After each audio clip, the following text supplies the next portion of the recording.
Eu vou pedir aos irmãos, então, que abram as suas Bíblias no Salmo 120. Quero ler o Salmo com os irmãos, 120.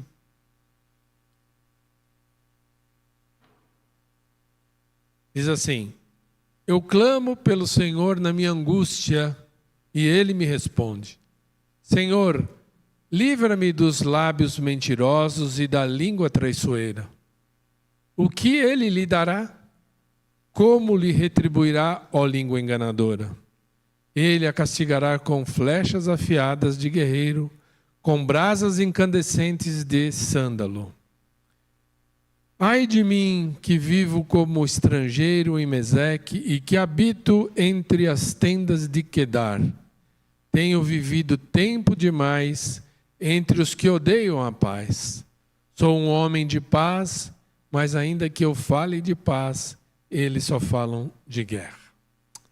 Os Salmos 120 a 134, eles formam um pequeno livreto dentro do livro de Salmos, e eles são chamados de cânticos de romanagem ou cânticos das subidas. Então a gente tem lá, se você for olhar, todos esses cânticos de Salmo 120 até o 134, eles têm esse título aí na sua Bíblia.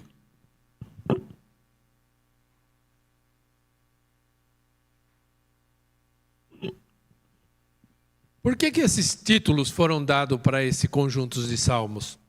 Jerusalém ficava num lugar muito alto, num monte, e era a cidade mais alta de toda a Palestina. E de toda parte, durante o ano, durante 3 vezes no ano, as pessoas subiam para Jerusalém para adorar o Senhor no templo de Jerusalém. O Senhor havia estipulado que durante o ano eram 3 festas e os judeus saíam de diversos pontos da Palestina e iam para Jerusalém. Eles iam na Páscoa, eles iam no Pentecostes e eles iam nas festas dos tabernáculos. E eles saíam, pelo fato de ser cidades onde estavam um nível mais baixo, como se fosse o litoral de Santos e a gente tivesse que vir aqui para São Paulo, então é subida. E essas pessoas, essas famílias, cumprindo o mandamento de Deus, elas deixavam as suas cidades e iam em direção a Jerusalém. E passavam a maior parte do tempo nessa viagem subindo e continuavam a subir depois que chegavam a Jerusalém. Lá para chegar até o templo, eles tinham lá 15 degraus. E eles cantavam no trajeto, esse trajeto pelas estradas, eles paravam em pontos estratégicos, se reuniam e cantavam esses salmos. E chegando em Jerusalém, em cada degrau que eles subiam para chegar até o templo, eles também recitavam esses salmos. E por isso que eles são chamados de salmos de romagem ou salmos de subida, porque eles estavam ou subindo os degraus ou subindo para Jerusalém, e eles iam então cantando e louvando ao Senhor com cada um desses salmos. Eu fico imaginando que maravilha era, que desejada era essa viagem. As pessoas largavam os seus trabalhos, deixavam seus afazeres, e eles iam em direção à adoração a Deus. Imagino eles se reunindo nesses lugares em volta de uma fogueira, no caminho que não é como hoje, cheio de prédios e poluição. Imagino eles olhando as estrelas e cantando salmos e fazendo essa congregação, se reunindo como povo, fazendo essa viagem fazendo dessa viagem uma estratégia, fazendo dessa viagem um tempo de adoração ao Senhor, fazendo dessa viagem um tempo de regozijo em famílias, se encontrando de tempos em tempos nesse lugar. Então, esses deveriam ser tempos muito esperados e desejados pelo povo, Um olhar mais geral para esses salmos, ele vai revelar para nós que essa subida não era só uma subida física de quem percorre uma estrada um trajeto ou quem sobe um degrau, mas também é, se a gente começa a analisar cada um desses salmos, uma jornada para Deus. Uma jornada aonde há um crescente, há uma subida para uma caminhada até a adoração de Deus, uma caminhada de maturidade, uma caminhada de santificação. E isso pode muito bem se aplicar a nós, se aplicar à nossa vida, se aplicar àquilo que a gente está fazendo aqui como igreja, de buscando uma jornada de fé. Uma jornada de fé que começa no momento da nossa conversão até o momento em que a gente aguarda a volta de Jesus.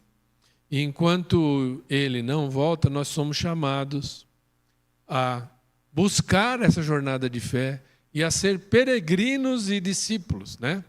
Jesus, no João 15:8, ele diz que somos discípulos, somos pessoas que passamos a maior parte do tempo aos pés do Senhor Jesus, lendo a sua palavra, buscando no seu evangelho o crescimento e o aprendizado.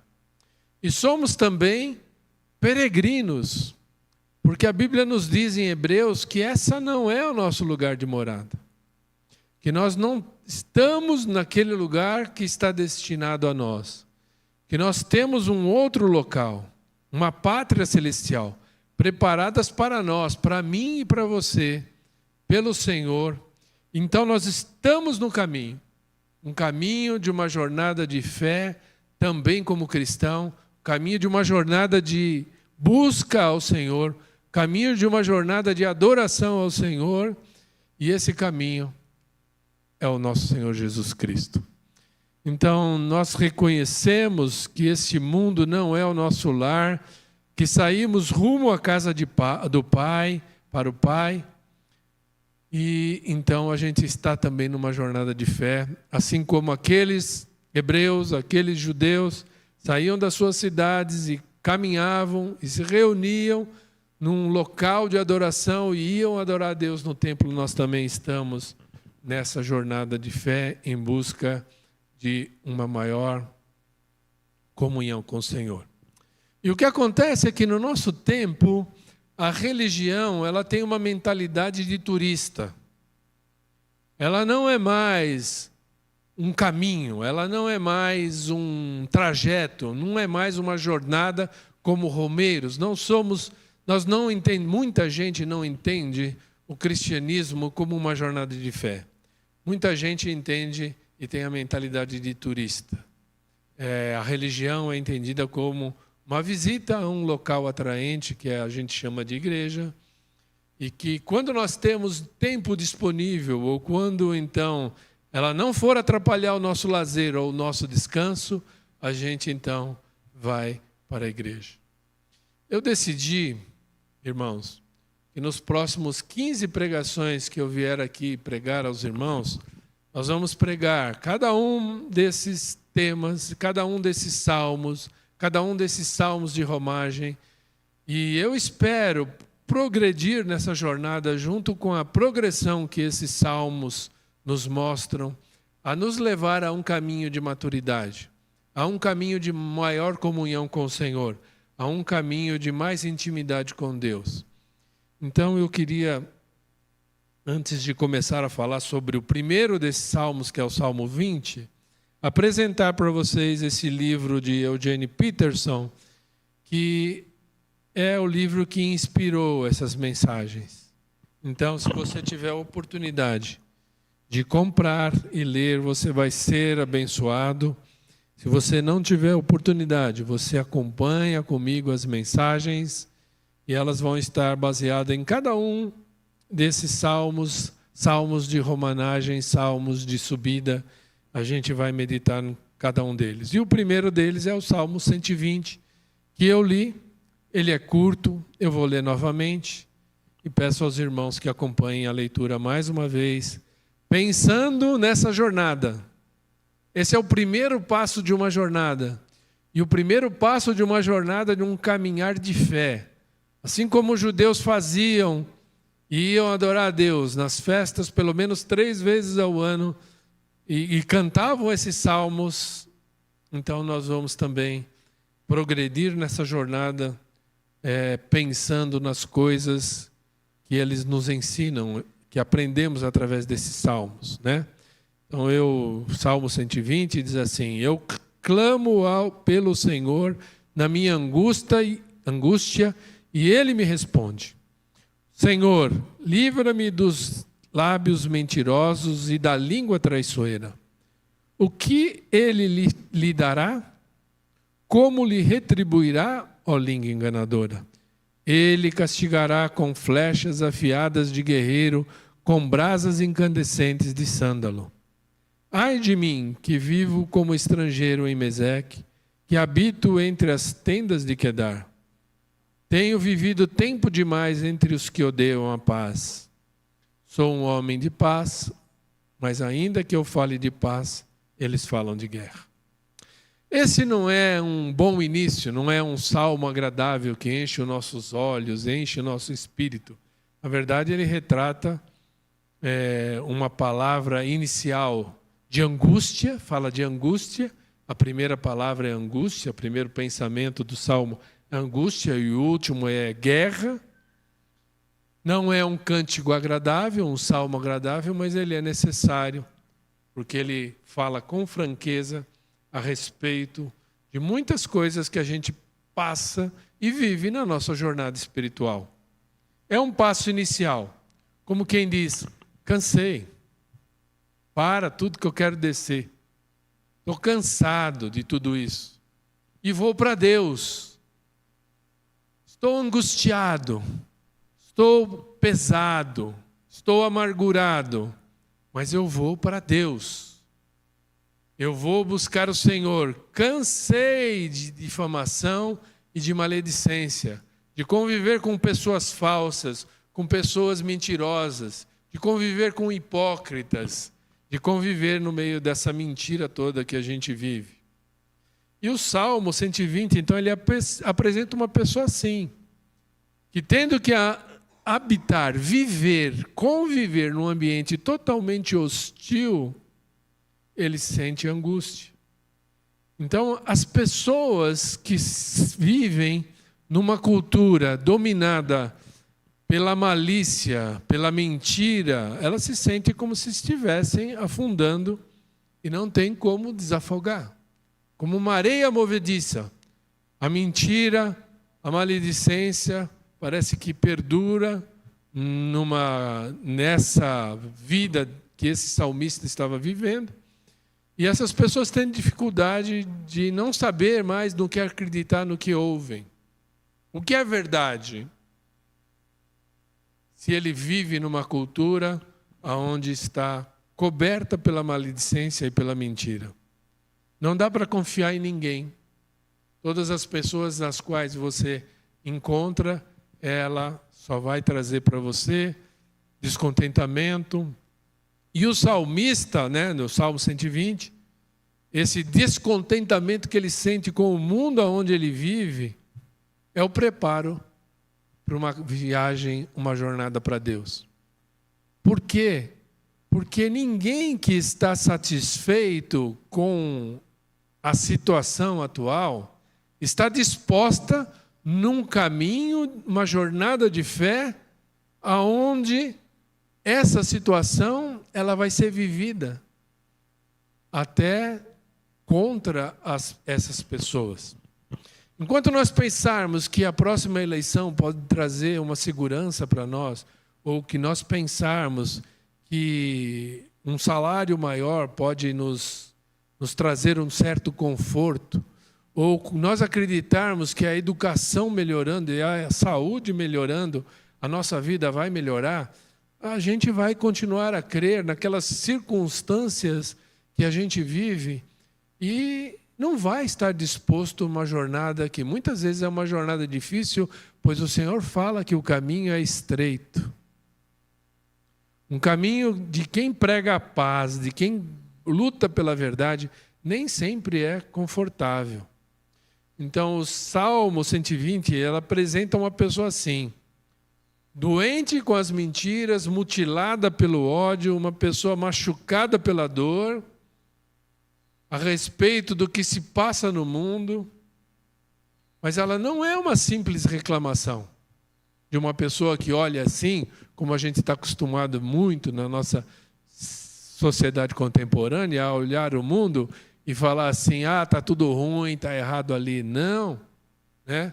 É uma pessoa que decidiu buscar e entregar ao Senhor a sua angústia. Porque ele diz, no versículo 1, essa é a primeira reclamação dele. No Senhor, né, eu clamo pelo Senhor na minha angústia. Ele está angustiado. Por que ele está angustiado? Senhor, livra-me dos lábios mentirosos e da língua traiçoeira. É a primeira reclamação.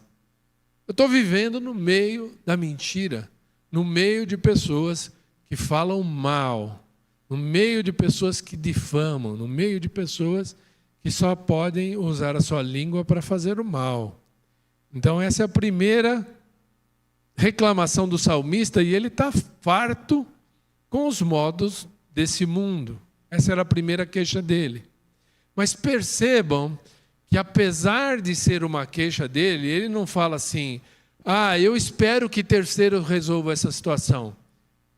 Que essa língua dessa pessoa, quando falar mal de mim, eu vou revidar, eu vou me vingar. Não, muito pelo contrário, eu clamo ao Senhor. Essa angústia que eu trago na minha vida a respeito da situação que eu vivo, eu clamo ao Senhor, eu busco pelo Senhor e Ele me responde. Ou seja, é uma pessoa que, apesar de estar vivendo a angústia, que não é uma tristeza comum, angústia, os irmãos sabem, é alguma coisa que fere a alma. E ele, vivendo essa ferida na alma, ele busca o Senhor e o Senhor responde. Isso é confiança, é fé.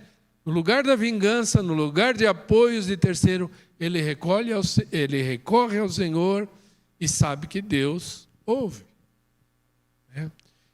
Então, é interessante também que a gente vai perceber no texto, ele fala assim, o que ele lhe dará? O que o Senhor dará?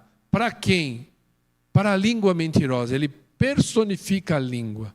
Então, o que o Senhor fará com esses mentirosos? O que o Senhor fará com esses difamadores? Ele diz assim, Ele lhe dará, Ele retribuirá. Ou seja, vive a angústia, está no meio, está incomodado, mas sabe que a vingança é do Senhor. E se o Senhor vingar, isso será pior.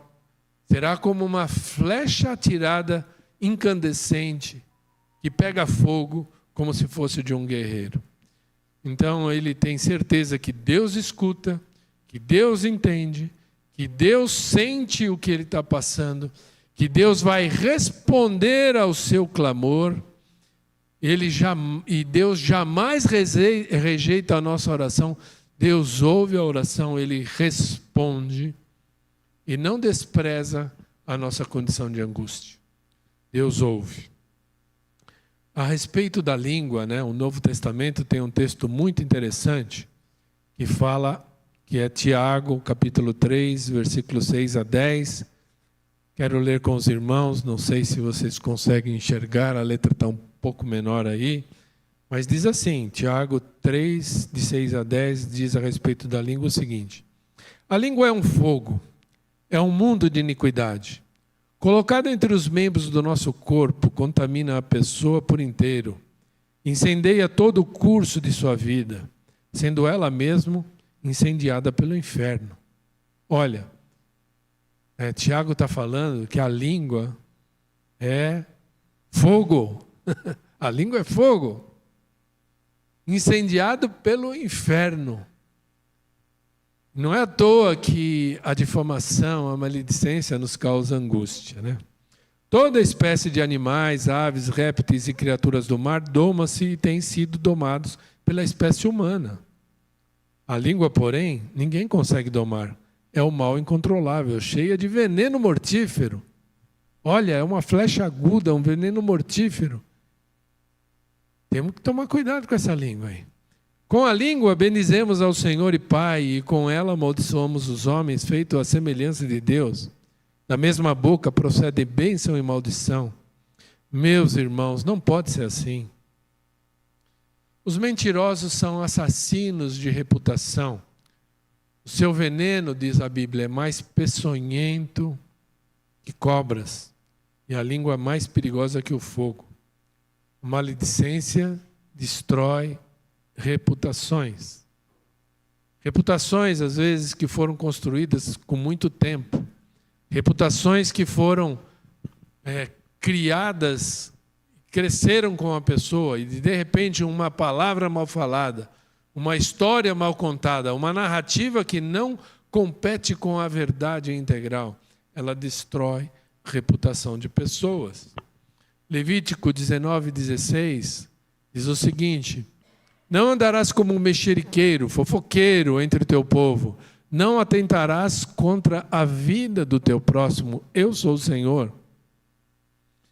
O mau uso da língua é um atentado contra a vida do teu próximo. Temos que tomar cuidado. É um atentado contra o próximo. Nosso falar pode destruir pessoas, mas o nosso falar não destrói só pessoas.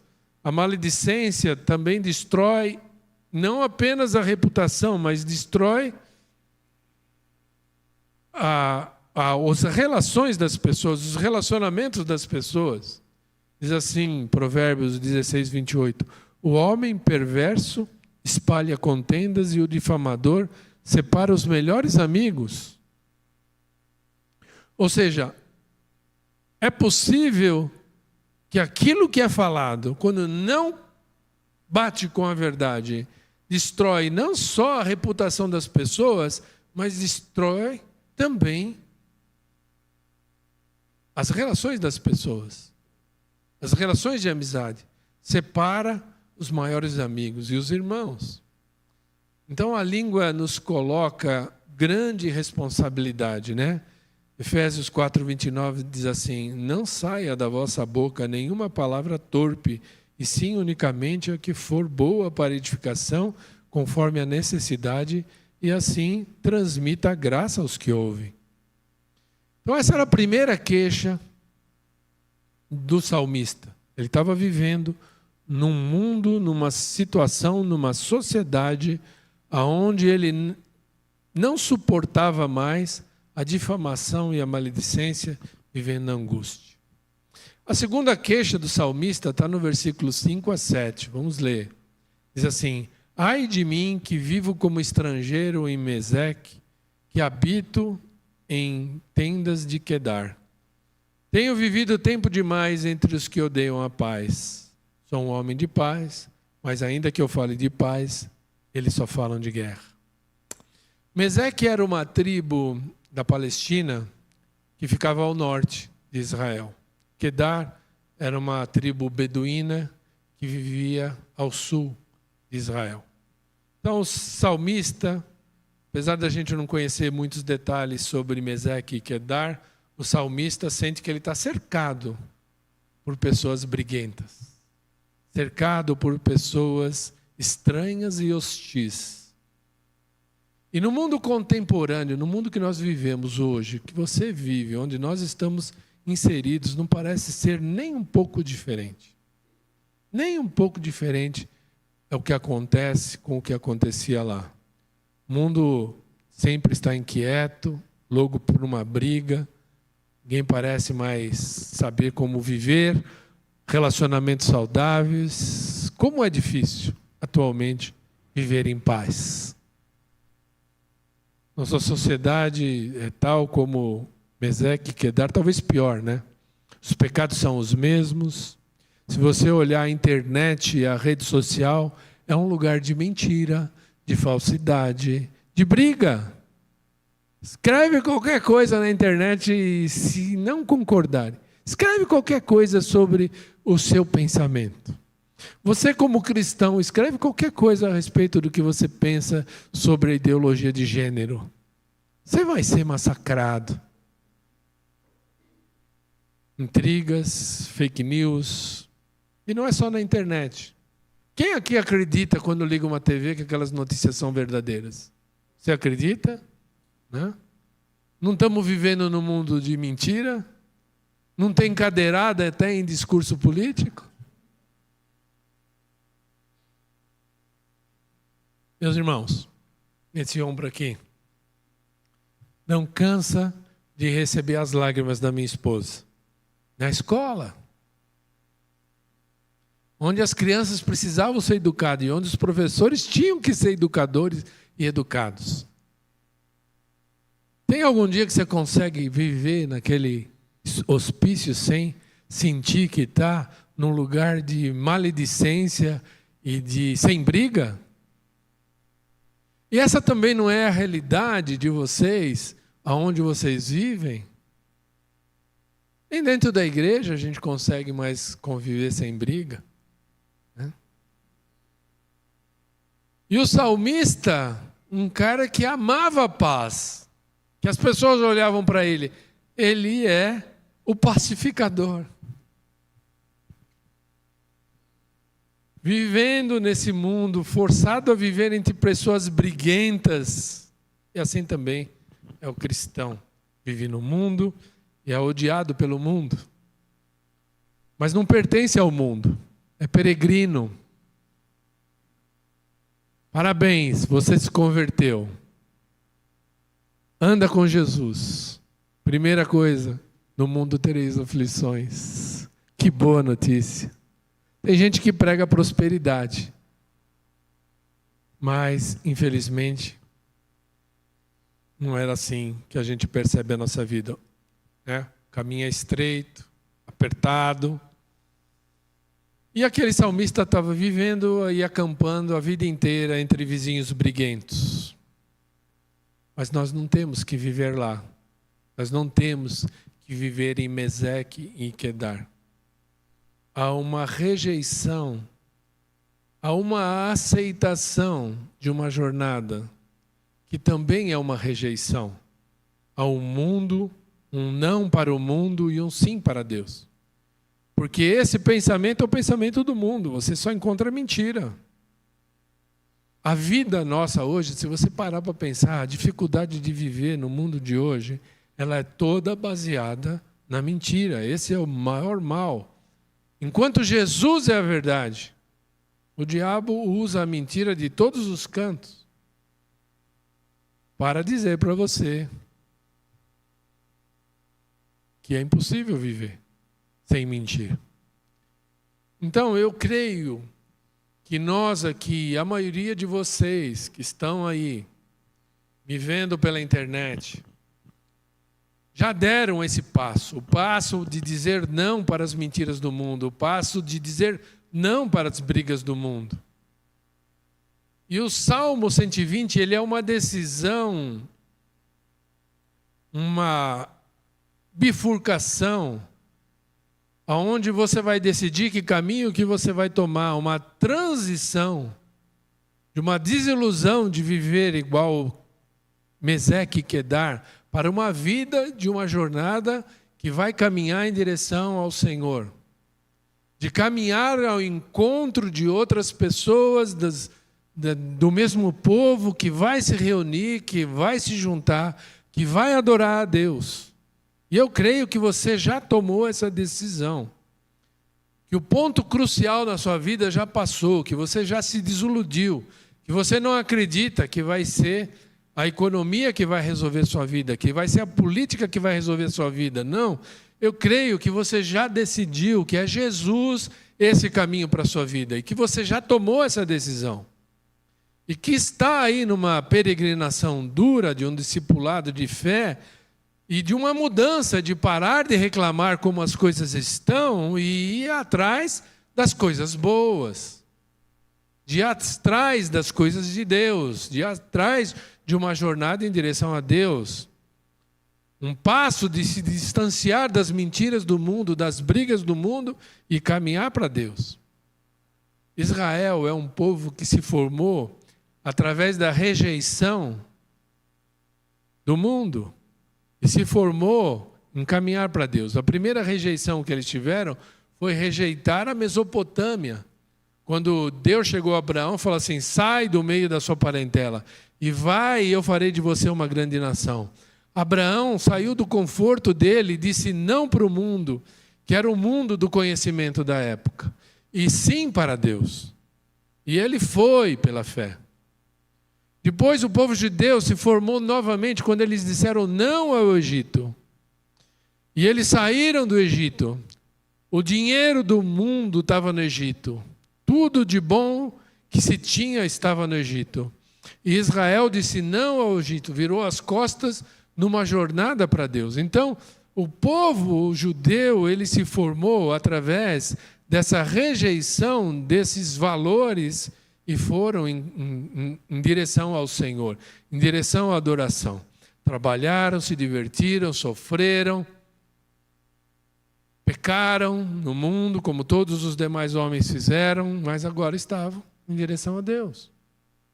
A ser um povo que era reconhecido e identificado como o povo de Deus.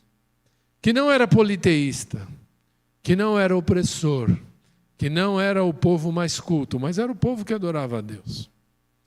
Então, eu quero concluir a minha mensagem de hoje em cima do Salmo 120 e falar para nós aqui. A conclusão vai ser um pouquinho mais longa, mas eu quero aplicar a nós, né? Para você que está aqui me ouvindo, você que está aí, você que é cristão, que em algum momento vai ouvir essa mensagem, que está enfadado, quando olha ao seu redor e está vivendo no meio de brigas e mentiras, que sofre a injustiça, a difamação, o desentendimento e está angustiado com essa situação. Para você, eu quero falar, cristão que vive nessa situação. Então eu quero fazer uma pergunta para você. Se você está enfadado de Meseque e de Quedar, se você não suporta mais um mundo de mentiras, por que você leva Meseque e Quedar para sua casa? Não faz sentido, gente, brigar em família. Não faz sentido, gente, brigar no lugar que deveria ser a nossa fonte de refúgio. É muito difícil viver nesse mundo, nessa sociedade que a gente vive. E sempre foi, para todo aquele que queria seguir a jornada de Deus. É muito difícil. Então compete a nós, que já fugimos de Meseque e de Quedar, que não queremos viver como eles, fazer da nossa vida um lugar de refúgio e reconciliação. E harmonia, e bem-estar. Um lugar onde a mulher quer voltar para casa, onde o homem quer voltar para casa. Depois de ter passado o dia todo nesse mundo, andando aí no trabalho e convivendo com pessoas falsas, mentirosas, que querem puxar o seu tapete, que querem te oprimir, por que levar Meseque e Quedar para dentro da casa? Não faz sentido. Família é lugar de restauração. Família é o lugar de compreensão. Família é lugar de perdão. Família é o lugar de reconciliação quando as brigas acontecem. Não faz sentido. Talvez seja porque ainda não se sente um peregrino. Talvez é porque você ainda tem saudade do Egito, da comida do Egito. Como os judeus fizeram, eles saíram, mas tinham saudade do politeísmo do Egito. Tinham saudade, porque hora e meia eles estavam lá adorando outros deuses. Eles tinham saudade das cebolas do Egito. Talvez seja por isso que a gente tem tanta briga em família. Porque embora a gente saiu de Meseque e de Quedar, a gente levou essa cultura de Meseque e Quedar para a nossa casa. Aí, uma segunda pergunta para os irmãos. Já não aguenta mais viver angustiado no meio de Meseque e Quedar?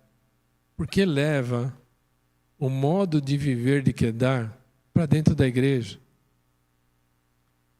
Porque leva Meseque e Quedar a maledicência, a briga, a difamação? Igreja vem do grego eklésia, vocês conhecem isso, toda hora é falado por aí. Significa chamados para fora. Fora do quê? Fora do quê, irmãos? Chamados para fora do quê? Chamados para fora do mundo. Chamados para fora do mundo. Fora da cultura do mundo, fora do agir do mundo. Jesus fala em João 17,16 que nós não somos desse mundo, como Ele não é desse mundo. Nós não somos desse mundo. Mas como os hebreus tinham saudade do Egito, muitos de nós, então na igreja, vivemos na igreja, mas o mundo não sai da nossa mente. E a gente vive e leva o mundo para dentro da igreja. Falta essa consciência do que é ser igreja. Ou talvez esses que levam o mundo para a igreja sejam apenas religiosos. O que é levar o mundo para a igreja? Levar o mundo para a igreja é ser mentiroso, é difamar o irmão, é narrar coisas que não batem com a verdade. A sua fala tem que ser verdadeira.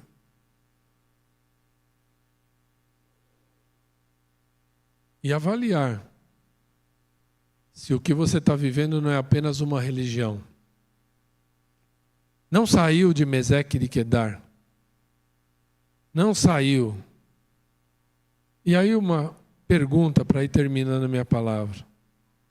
Quem é você no Salmo 120? Quem é você no Salmo 120? Você que está me vendo na internet. Quem é você no Salmo 120? Você é igual o salmista angustiado que clama a Deus, confia nele, espera nele, que ama e deseja paz? Ou é o habitante de Quedar e de Meseque, língua nervosa, sempre pronto a revidar, que adora uma briga, anos e anos de conversão, e não consegue viver bem com 2 dúzias de irmãos? Não consegue viver dentro de um departamento em harmonia? Meseque e Quedar é a cultura da sua vida cristã? Ah, eu sei. A culpa é deles. Sempre deles. Nunca é nossa. A culpa é deles.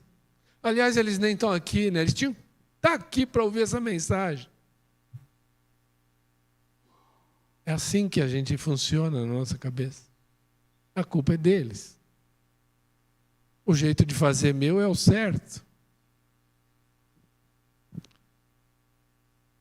Sempre foi deles. A vida com Deus, irmãos, não nos poupa de angústias, pois vivemos num mundo caído, entre pessoas caídas, sujeitas às diversas aflições. João 16:33 diz o seguinte: estas coisas vos tenho dito, para que tenhais paz em mim. No mundo tereis aflições, mas tende bom ânimo, eu venci o mundo. Palavra de Jesus. Tenham paz em mim. Tenham paz em mim. Nós temos que ter paz nessa igreja. Irmãos, irmãs, não reproduzam a cultura, o pensamento de Meseque e Quedar. O que é o pensamento deles? É briga, é mentira, difamação. Meu irmão, tire Meseque e Quedar do seu coração.